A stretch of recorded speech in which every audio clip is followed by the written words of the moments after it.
Hello everyone, welcome to Vision Q YouTube channel. আশা কৰিছো যে আপোনালোক সকলো ভালে আছে আৰু ভালদৰে পঢ়া-শুনা কৰি আছে। আপোনালোকৰ মাজলৈ বহু দিনৰ মূৰত ADRE ৰিলেটেড কিছুমান ইম্পৰ্টেন্ট কোৱেশ্চন লৈ আহিছো। আৰু এই কোৱেশ্চনছখিনি বেসিক্যালি আমাৰ ইকোনমিক, জিওগ্ৰাফি আৰু তাৰ লগতে কিছুমান লিটাৰেচাৰ লগত ৰিলেটেড কোৱেশ্চন থাকিব। আহকচোন আমি অধিক পলম নকৰাকৈ ভিডিওটো আৰম্ভ কৰো। So first আমাৰ ইয়াৰ কোৱেশ্চনটো দিছে the interstate boundary between Assam and Tripura is marked by a river called. ইয়াতে মই যদিও ইংলিছত কোৱেশ্চনটো দিছো মই আপোনালোকক এখিনি অসমীয়ালৈ ট্ৰান্সলেট কৰি কৈ দিম গতিকে তাতে ইমান আপোনালোকে চিন্তা কৰিব নালাগে ইয়াতে কোৱেশ্চনটো সোধা হৈছে যে যেটো আমাৰ ইন্টাৰনেশনাল বাউন্ডাৰী হয় ঠিক আছে এই ইন্টাৰনেশনাল ইন্টাৰষ্টেট বাউন্ডাৰী মানে আন্তঃৰাজ্য যেটো আমাৰ সীমান্ত হয় হে তাৰে যোনটো আসাম আৰু ত্ৰিপুৰাৰ মাজৰ যোনটো বাউন্ডাৰী হে বাউন্ডাৰীটো কোনখন ৰিভাৰ বা কোনখন নদীয়ে সেপাৰেট কৰি ৰাখিছে হেতু সোধা হৈছে অপচন এ দিছে Dhaleswari option B Longai option C Kushiyara option D Sonai এতিয়া কথা হ'ল এই কোৱেশ্চনটো কৰিবৰ কাৰণে আপোনালোকে বেসিক যোনখন বৰাক নদী আৰু বৰাক নদীৰ উপনদী সমূহ ট্ৰিবিউটাৰিজ সমূহৰ ডিস্ট্ৰিবিউশনছ খিনি বহুত বেছি ভালকে জানিব লাগিব তাৰ কাৰণে মই এই কোৱেশ্চনটো সলভ কৰাৰ আগতে মই এখন মেপ লৈ আহিছো মেপত আমি বৰাক নদীখন ইয়াতে চাই লম যদি আপুনি বৰাক নদীখন চাই তেতিয়াহলে ইয়াতে দেখিব অৰিজিনেট কৰপা হৈছে বৰাক নদীখন অৰিজিনেট হৈছে আসলতে মণিপুৰৰ পৰা আৰু মণিপুৰৰ পৰা আৰম্ভ হৈ এনেকৈ ডিস্ট্ৰিবিউট হৈ গৈছে এনেকৈ অসমৰ মাজেদি পাৰ হৈছে শিলচৰ কৰিমগঞ্জৰ মাজেদি আৰু তাৰ পিছত হি সুৰমা আৰু কুছিয়াৰা দুখন নদীত ভাগ হৈছে বিভক্ত হৈছে ঠিক আছে ইয়াতে কিছুমান আমি দেখিছো যে উত্তৰ পাৰে মানে নৰ্থ বেংকৰ কিছুমান ট্ৰিবিউটাৰি আছে যেনেকৈ জাতিংগা সিৰি জিৰি এনেকুৱা ধৰণৰ ঠিক আছে এখিনি হৈছে নৰ্থ বেংক মানে উত্তৰ পাৰৰ হয় আৰু তলফালে দেখিছে লঙাই সিংলা দেন ধলেশ্বৰী ৰুকনি সোনাই এনেকুৱা ধৰণৰ কিছুমান উপনদী আছে এতিয়া কোৱেশ্চনটো সুধিছে যে ত্ৰিপুৰা আৰু অসমৰ মাজৰ যেটো বাউন্ডাৰী হয় হেতু কোনখন নদীয়ে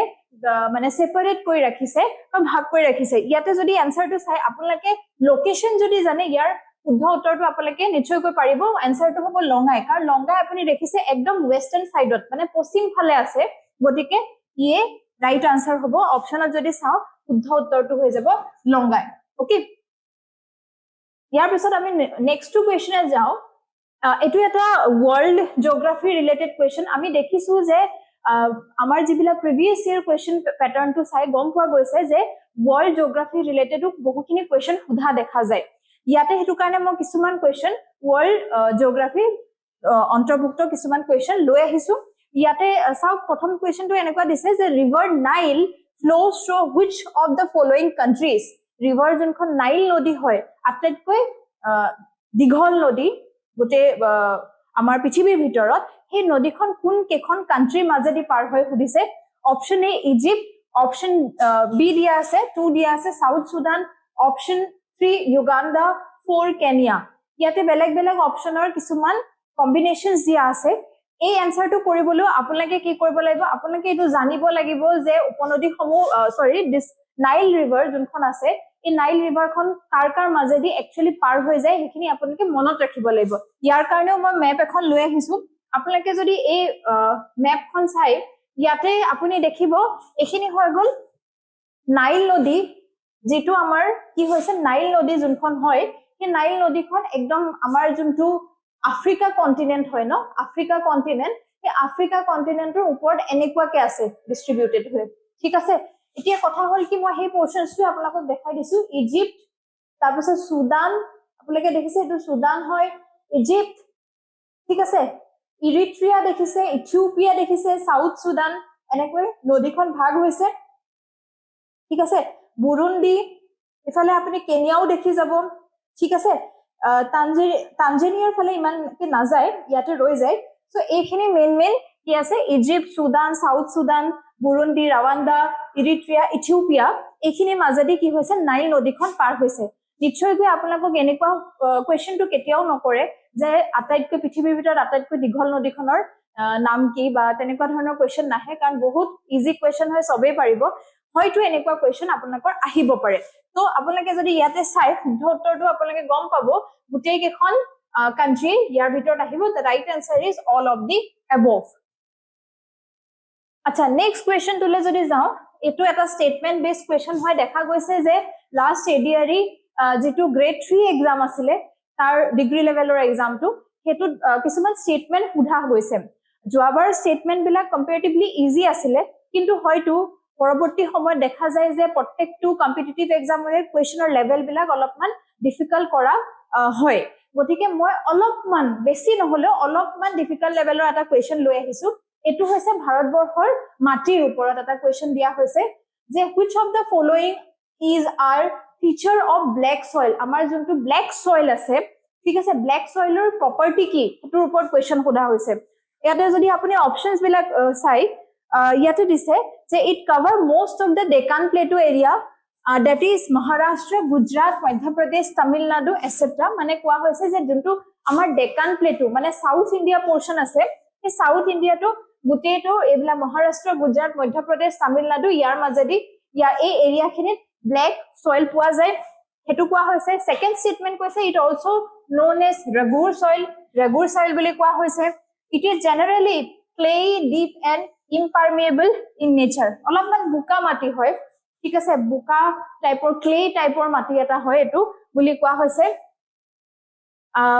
আৰু নেক্সট কোৱা হৈছে it is rich in phosphorus মানে ইয়াতে phosphorus বহুত পোৱা যায় বুলি কৈছে গতিকে এটো আপোনাৰ ব্ল্যাক সয়েলৰ ফিচাৰছৰ ওপৰত সোধা হৈছে যদি আপুনি অপচনস সমূহৰ ভিতৰত চাই ফাৰ্স্ট টু কাৰেক্টলি হয় কাৰণ ডেকান প্লেটত গুটে কি হৈ আছে আমাৰ ব্ল্যাক সয়েল বিস্তৃত হৈ আছে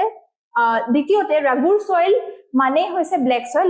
সয়েলৰ অন্যটা নাম হৈছে ৰাগুৰ সয়েল তৃতীয়তে আপোনাৰ কোৱা হৈছে যে ক্লে ডিপ ইম্পাৰমেবল হয় yes correct এটো শুদ্ধ হয় লাস্টলি কোৱা আছে ৰিচ ইন ফসফৰাস আসলতে ফসফৰাস কন্টেন্ট বেছি না থাকে ইয়াতে কি থাকে পটাশিয়াম ঠিক আছে মই এটো হোয়াইট কালাৰত লিখি দিছো তেতিয়া বেছি ভিজিবল হ'ব মোৰ মতে তো ইয়াতে পটাশিয়াম হ'ব ঠিক আছে পটাশিয়াম হ'ব ক্যালসিয়াম হ'ব এনেকুৱা ধৰণৰ কিছুমান এলিমেন্টস ব্ল্যাক যোনটো সয়েল আছে হেতুত পোৱা যায় গতিকে শুদ্ধ উত্তৰটো কি হৈ যাব শুদ্ধ উত্তৰটো হ'ব 1 2 3 ওকে নেক্সট কোৱেশ্চন টু লৈকে যদি যাও the Navagraha temple of Guwahati situated on which of the following hills মানে ইয়াতে এটোৱে সুধা হৈছে যে নৱগ্ৰহ টেম্পলটো যোনটো হয় হেতু কোনটো হিলকত বা কোনটো পাহাৰত আছে বহুতে বেছি কমন কোৱেশ্চন হয় এটো যোন সকলে অলৰেডি আগতে প্ৰিপাৰেচন কৰিছে তেওঁলোকে তো ইজিলি ইয়াৰ আনসাৰ কৰিব পাৰিব আগতেও বহুতবাৰ এই কোৱেশ্চনটো অহা দেখা গৈছে নীলাচল চিত্ৰাচল কালা পাহাৰ জাপৰিগং ইয়াৰ ভিতৰত যদি আপুনি শুদ্ধ উত্তৰটো চাই তেতিয়াহলে আনসাৰ হৈ যাব চিত্ৰাচল যোনটো চিত্ৰাচল আছে নৱগ্ৰহ টেম্পলটো কি হয় চিত্ৰাচল পাহাৰত আছে ইয়াৰ বাহিৰেও কেইটামান আমাৰ ক'ব পাৰো যে হিলক আছে বা হিল আছে যেনেকে সন্ধ্যাচল ওকে যোনটো সন্ধ্যাচল হয় তাতে কি আছে বশিষ্ঠ টেম্পলটো আছে কোনটো টেম্পল বশিষ্ঠ টেম্পল ওকে তাৰ পিছত আপুনি যদি চাই ভস্মাচল ঠিক আছে ভস্মাচলত আপোনাৰ উমানন্দ টেম্পলটো আছে ঠিক আছে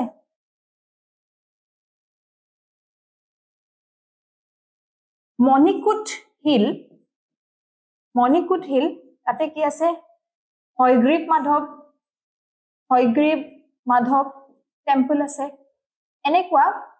তেনেকৈ আপোনালোকে জানে সাগে নিশ্চয়কৈ নীলাচলত কামাখ্যা টেম্পল সো এই গুটেখিনি বস্তু আপোনালোকে চাই গলে ভাল হয় next question is which of the following groups are all three countries which is known as Horn of Africa again world geography এটা কোৱেশ্চন হয় Horn of Africa কোন কেখন কান্ট্ৰিৰে গঠিত হয় কোন কেখন দেশৰে গঠিত হয় বা Horn of Africa বুলি কাক কোৱা হয় ইয়াতে যদি অপচনস কেটা চাই আপোনালোকে তাৰ আগতে মই আপোনালোকক মেপখনে দেখাই দিও মেপত আপোনালোকে দেখিছে আমাৰ যোনখন আফ্ৰিকা আছে ঠিক আছে আফ্ৰিকা যোনখন আছে এনেকুৱা ধৰণৰ আফ্ৰিকাখন আছে এই আফ্ৰিকাখনৰ কি হয় এই যোনটো এই পোৰশনটো মানে এনেকুৱাকে আফ্ৰিকাটো আছে এই পোৰ্শনছটো ন যোনখিনি অলপমান আগবাঢ়ি গৈ আছে সেই আগবাঢ়ি গৈ থকা জায়গাখিনিক একচুয়ালি হৰ্ন অফ আফ্ৰিকা বুলি কোৱা হয় ওকে এই গোটেই আফ্ৰিকান কন্টিনেন্টখনৰ যোনখিনি এনেকে অলপমান আগলৈকে ওলাই থকা এটা হিঙৰ নিচিনা এটা মানে শেপ হেতুকে আমি হৰ্ন অফ আফ্ৰিকা বুলি কওঁ ইয়াতে আপোনালোকে যদি চাই ব্লু কালাৰৰ যোনখিনি দেখুৱা হৈছে এটা হৈছে ইথিওপিয়া ইৰিট্ৰিয়া দেন সোমালিয়া এই তিনিখনক একচুয়ালি কি বুলি কোৱা হয় হৰ্ন অফ আফ্ৰিকা নাম দিয়া হৈছে কাৰণ একেখন সেই হৰ্নটোতে মানে লোকেটেড হয় সো ইৰিট্ৰিয়া সোমালিয়া ইয়াতে আপোনালোকে যদি চাই অপশনস কিটাৰ ভিতৰত কোনোটোৱে শুদ্ধ নহয় কাৰণ ইয়াতে জিবুটিৰ কথা কৈছে জিবুটি এনসাৰ নাহিব সুদানৰ কথা কৈছে Sudan is also not the right answer so ইয়াৰ ভিতৰত আমাৰ শুদ্ধ উত্তৰটো কি হৈ যাব যদি চাই মনত ৰাখিব এটো ইৰিট্ৰিয়া ইথিওপিয়া এণ্ড সোমালিয়া এই তিনিখন দেশ আহিব next question again statement based question হয় which of the following statement is are correct যোনখিনি নিম্নলিখিত স্টেটমেন্টৰ ভিতৰত কোন কেটা শুদ্ধ হয় হেতু খুদা হৈছে population density per square kilometer of Assam in census 2011 was 398 কোৱা হৈছে যে অসমৰ যোনটো population density হয় per square kilometer কিমান মানুহ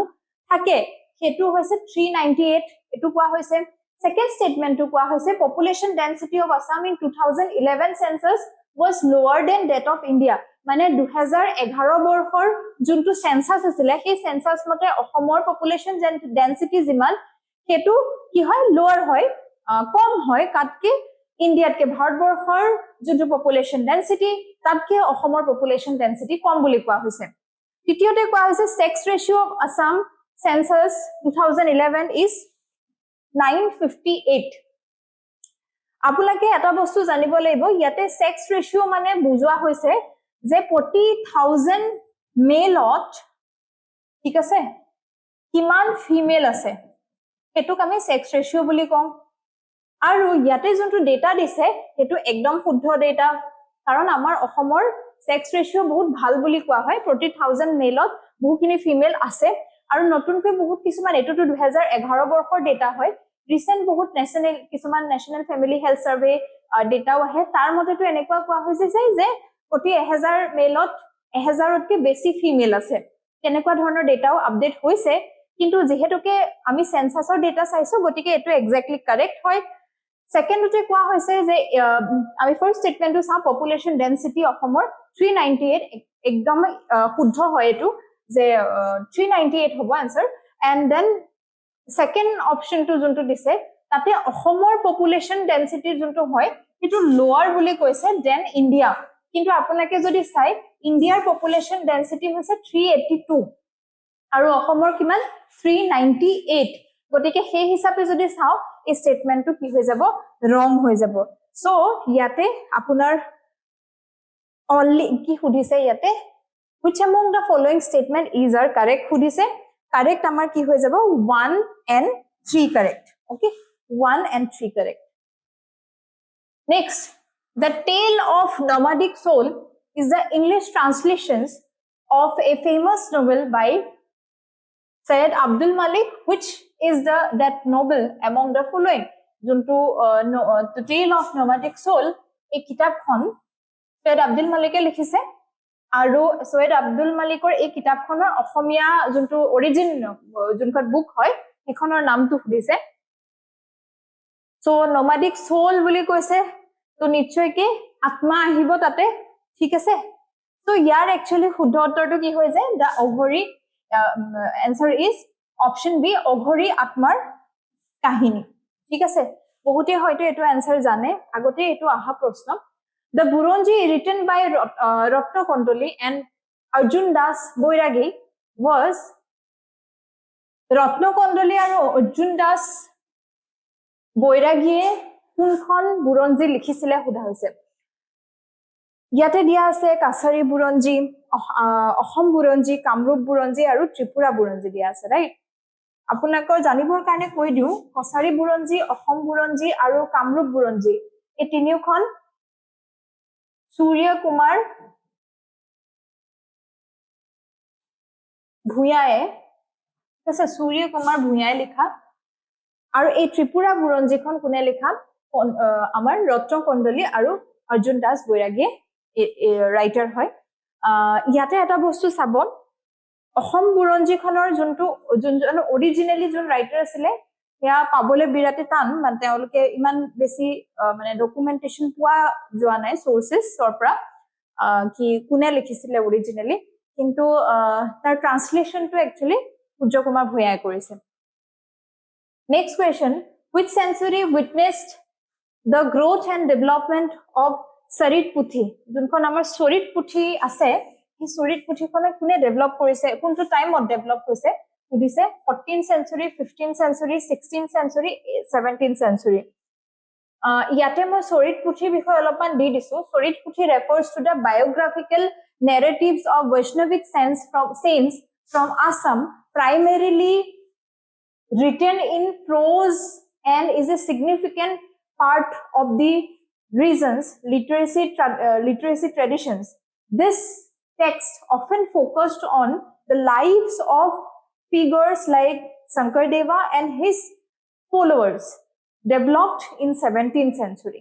So, কোৱা হৈছে যে যোনবিলাক Sarit Puthi আছে চৰিত্ৰ ৰিপ্ৰেজেন্ট কৰিছে ৰাইট Sarit Puthi বিলাক একচুয়ালি কি হয় যে তাতে বৈষ্ণৱী সেন সকলৰ জীৱন কাহিনী বিলাকৰ ওপৰত মানে স্পেসিফিক্যালি শংকৰদেৱ আৰু মাধৱদেৱৰ গোটেই জীৱনক লৈ পেলাই বা তেওঁলোকে বৈষ্ণৱ ধৰ্ম প্ৰচাৰ প্ৰসাৰৰ কাৰণে অসমত কেনেকুৱা ধৰণৰ ইনিশিয়েটিভ লৈছিলে সেই গোটেইখিনি বস্তু তাতে মেনশন আছে গতিকে আপোনালোকে যদি চাই 1700 শতিকাত ইয়াক কি কৰা হৈছিলে লিখি উলিওৱা হৈছিলে Who is the author of the book India Against Itself? India Against Itself এই কিতাপখনৰ ৰাইটাৰ সুধিছে একদম ডাইৰেক্ট কোৱেশ্চন হয় doctor Hiren Gohain doctor Mamoni Raisom Goswami Homen Borgohain Sanjib Baruah doctor Sanjib Baruah এতিয়া মই কেইখনমান কিতাপ মামনি ৰয়ছম গোস্বামী কৈ দিওঁ দতাল হাতীৰ মিয়াই হুৱা হাওদা আছে 2 নম্বৰতে আৰু এখন আছে মামৰে ধৰা তৰুৱাল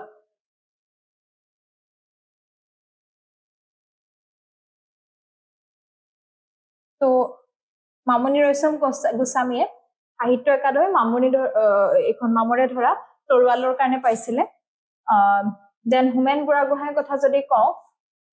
তেতিয়াহ'লে পিতা পুত্ৰ বুলি এখন আছে যোনখনৰ কাৰণে তেওঁ কি পাইছিলে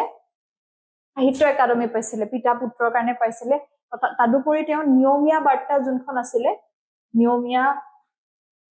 বাৰ্তা তেওঁ মৃত্যুৰ আগলৈকে নিয়মীয়া বাৰ্তাৰ তেওঁ এডিটৰ আছিলে ঠিক আছে এনেকুৱা ধৰণৰ কিছুমান বুকৰ কথা চালো ইয়াৰ শুদ্ধ উত্তৰটো একচুয়ালি কি হৈ যাব সুধিছে যে ইণ্ডিয়া এগেইনষ্ট ইটসেল্ফ এই কিতাপখনৰ ৰাইটাৰ ডক্টৰ সঞ্জীৱ বৰুৱা হয়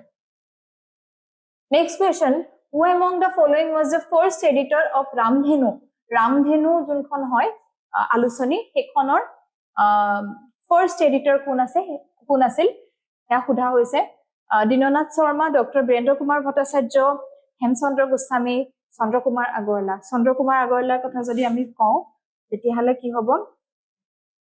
জোনাকী আলোচনীৰ তেওঁ প্ৰথম কি আছিলে এডিটৰ আছিলে বাহি বুলি এখন আলোচনী আছিলে বাহিৰ ফাৰ্স্ট এডিটৰ কোন আছিলে লক্ষ্মীনাথ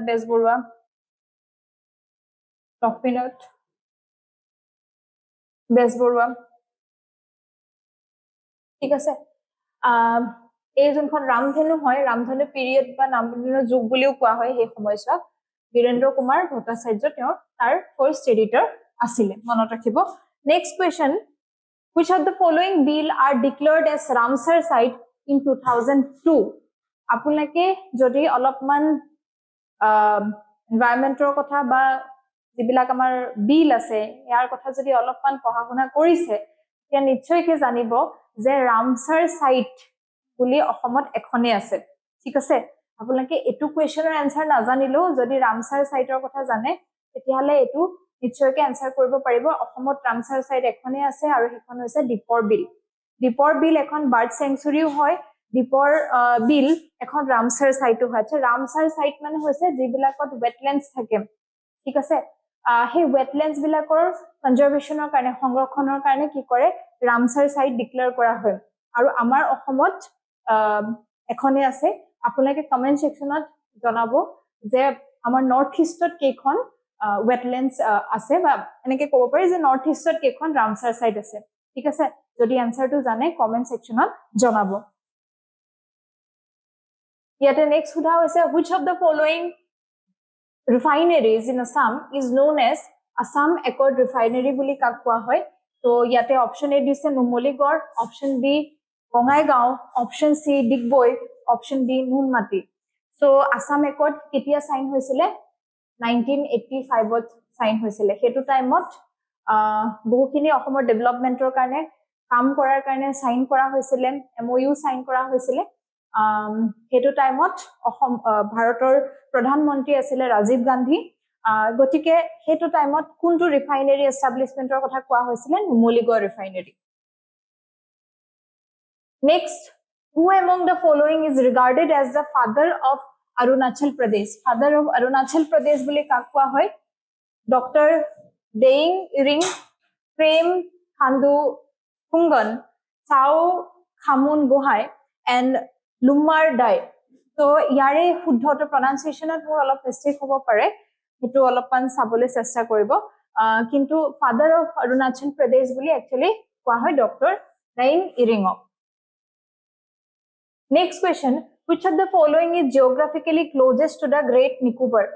যোনখন আমাৰ আন্দামান নিকোবৰৰ নিকোবৰ পাৰ্টটো আছে তাৰ লগত কোনখন একদম ক্লোজেষ্ট প্ৰক্সিমিটিত আছে বা আটাইতকৈ ওচৰত আছে সুমাত্ৰা আইল্যান্ডৰ কথা কৈছে বৰ্নিও জাভা শ্ৰীলংকা তাৰ কাৰণে আপোনালোকৰ ওচৰত আকৌ এখন মেপ লৈ আহিছো এখন হৈছে আমাৰ নিকোবৰ আইল্যান্ড এটো হয় নিকোবৰ আইল্যান্ডৰ এফালে কি আছে শ্ৰীলংকা আছে আৰু এফালে দেখিছে সুমাত্ৰা আছে ৰাইট আৰু আমাৰ অপচনত কি আছিল সুমাত্ৰা বৰ্নিও জাভা ওকে তো আপোনালোকে যদি চাই ওচৰতটো এফালে শ্ৰীলংকা আছে নিকোবৰ আইল্যান্ডৰ আৰু এফালে সুমাত্ৰা আছে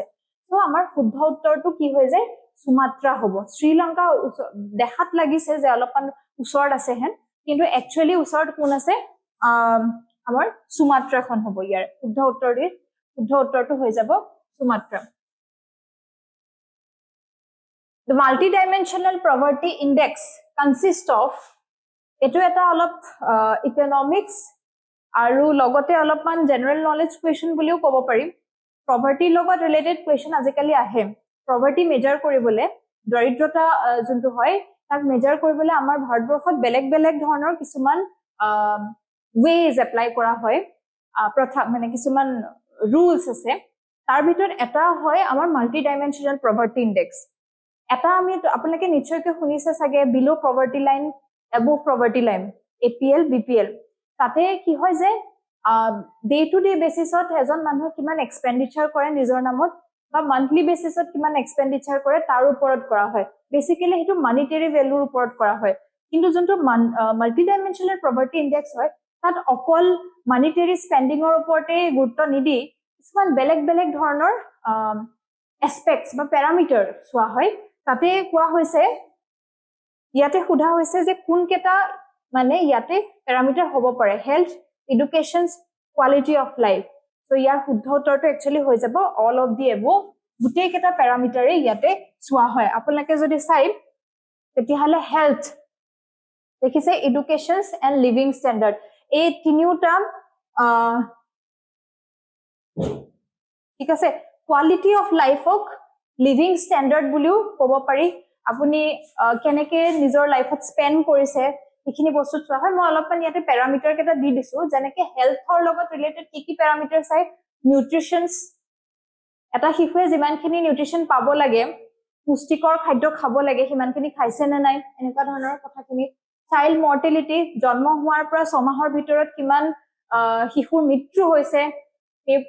কিছুমান প্যাৰামিটাৰ চাই এডুকেশনছত আপুনি যদি চাই ইয়াৰ্স অফ স্কুলিং কিমান বছৰ এটা ল'ৰা ছোৱালীয়ে স্কুলিং কৰে কাৰণ আমি জানো যে অসমত ড্ৰপ আউট অসম বা ইণ্ডিয়াতে যদি চাই তেতিয়াহ'লে কি হয় স্কুলৰ মাজ ভাগতে স্কুল এৰি পেলাইনো গুচি যোৱা বহুত সংখ্যক ল'ৰা ছোৱালী আছে যেটোক আমি ইংলিছত ড্ৰপ আউট ৰেচিঅ' বুলি কওঁ ৰাইট তো সেইটো বস্তু চাই স্কুলত নাম ভৰ্তি কৰিলে নহব স্কুলত ল'ৰা ছোৱালী এটেণ্ডেন্স আছে নাই এইটো চাই স্কুল এটেণ্ডেন্স তাৰপিছত আপুনি যদি চাই লিভিং ষ্টেণ্ডাৰ্ডত কিহৰ চাই পেৰামিটাৰ যেনেকে কুকিং ফিউল আছে নাই আপোনাৰ ঘৰত এলপিজিৰ গেছ চিলিণ্ডাৰ আছে নাই সেইটো চাব নেক্সট স্যানিটেশন ফেসিলিটি আছে নাই প্ৰপাৰ টয়লেট ফেসিলিটি আছে নাই স্বচ্ছ ভাৰত মিছন তাৰ লগতে ৰিলেটেড হয় ড্ৰিংকিং ওয়াটাৰ আছে নাই খোৱা পানী আছে নাই জল জীৱন মিছন আপোনালোকে নিশ্চয় শুনিছে ইলেক্ট্ৰিচিটি প্ৰপাৰ আছে নাই কাৰেণ্ট থাকে নাই এইখিনি চাই হাউচিং ঘৰ আছে নাই সেইকাৰণে কি কৰে গভৰ্ণমেণ্টে পিএম আৱাস যোজনা ওপেন কৰিছিলে ৰাইট এছেটছ আপোনাৰ কিবা এছেটছ আছে নেকি আপোনাৰ কিবা সম্পত্তি আছে নেকি যেনেকে ফৰ এক্সাম্পল আমি ক'ব পাৰো যে আপোনাৰ ঘৰত ফ্ৰিজ মানে ৰেফ্ৰিজাৰেটৰ ইনভাৰ্টাৰ দেন আপোনাৰ মটৰচাইকেল বাইক স্কুটি বা কাৰ কিবা এছেটছ আছে নাই এই গোটেইবিলাক পেৰামিটাৰ চোৱা যায় ইয়াতে এটা বস্তু ইনক্লুড কৰিবলৈ থাকি গৈছে সেইটো হৈছে বেংক একাউণ্ট আছে নে নাই আপোনাৰ বেংক একাউণ্ট আছে নাই সেইটো বস্তু ইয়াতে কি হয় আপোনাৰ যোনটো মাল্টি ডাইমেনশনাল প্ৰপাৰ্টি ইন্ডেক্স আছে তাতে এই গোটেইখিনি বস্তু পেৰামিটাৰ চোৱা যায় আৰু আপোনালোকক ইমান ডিটেইলত তো কোৱা নাই কোৱেশ্চনটো জাস্ট ইমানখিনি সুধিছে যে মূল কি ইয়াৰ মানে অংশ হয় health education and quality of life গোটেইকেইটাই আহিব গতিকে আজিৰ এই ভিডিঅ'টোত ইমানখিনিলৈকে আছিলে মই আশা কৰিছো যে আপোনালোকে এই ভিডিঅ'টো চাই উপকৃত হ'ব আগন্তুক সময়ত আমি আৰু কিছুমান ভিডিঅ' এডিআৰই আৰু ষ্টেট গভৰ্ণমেণ্ট এক্সামৰ লগত ৰিলেটেড লৈ আহিবলৈ যত্ন কৰিম তাতে বিভিন্ন ধৰণৰ জিকে ৰিলেটেড কুৱেশ্যনছ ৱৰ্ল্ড জিঅ'গ্ৰাফিৰ লগত ৰিলেটেড কুৱেশ্যন ইণ্ডিয়ান জিঅ'গ্ৰাফি আৰু ইকনমিক্সৰ কুৱেশ্যন আনিবলৈ আমি চেষ্টা কৰিম আজিৰ বাবে ইমানেই আছিলে ধন্যবাদ